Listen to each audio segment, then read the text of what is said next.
Chers aventuriers, bienvenue. Je m'appelle Lucas et je viens de France. Au cours des 2 dernières années, j'ai voyagé dans ce pays et j'ai documenté la faune et la flore étonnantes qu'il y a à offrir. Et il y a encore tellement d'espèces à étudier. Mon objectif est de vous rapprocher de la nature à travers mon contenu.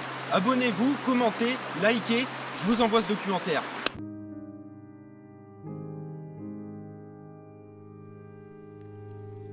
Au milieu des bois, aux abords d'une rivière, on voit au premier coup d'œil et on le reconnaît. Voici un longicorne à ses antennes. Plus longues chez les mâles, elles ont ici la longueur du corps. Ce petit capricorne mesure de 17 à 28 mm.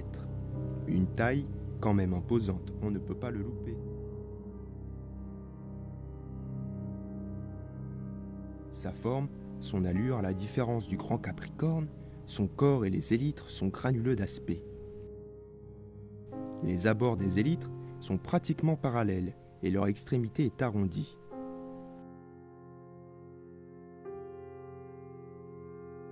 Le caractère principal des cérambycidés est la longueur de leurs antennes. Elles mesurent environ 2 fois la longueur du corps chez les mâles et un peu moins que cette longueur chez la femelle.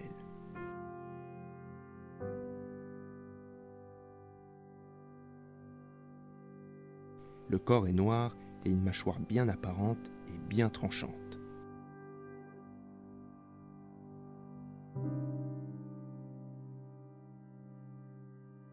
Le petit capricorne est une espèce diurne. L'insecte apprécie particulièrement les endroits exposés en plein soleil. Une espèce que l'on rencontre dans la France entière et dans toute l'Europe.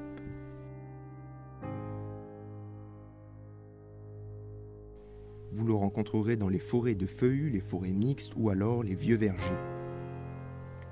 Les adultes sont visibles dès avril jusqu'au mois d'août et sont généralement observés en train de se nourrir de pollen ou de nectar sur des fleurs d'ombellifères, de sureaux ou d'aubépines.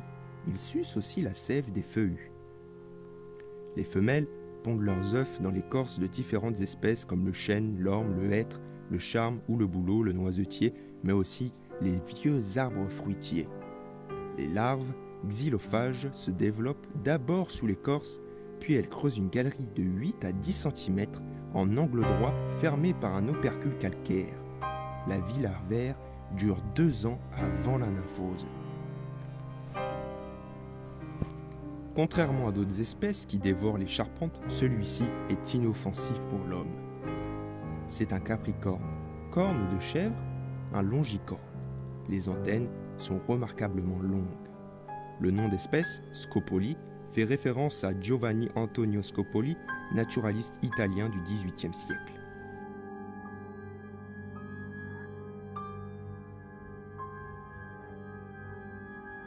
Merci, en espérant que ce documentaire vous aura plu. On vous invite bien évidemment à vous abonner à la chaîne YouTube et à nous rejoindre sur Instagram. Tous les liens sont dans la description. Et je vous dis à la prochaine pour une prochaine vidéo sensationnelle. Ciao!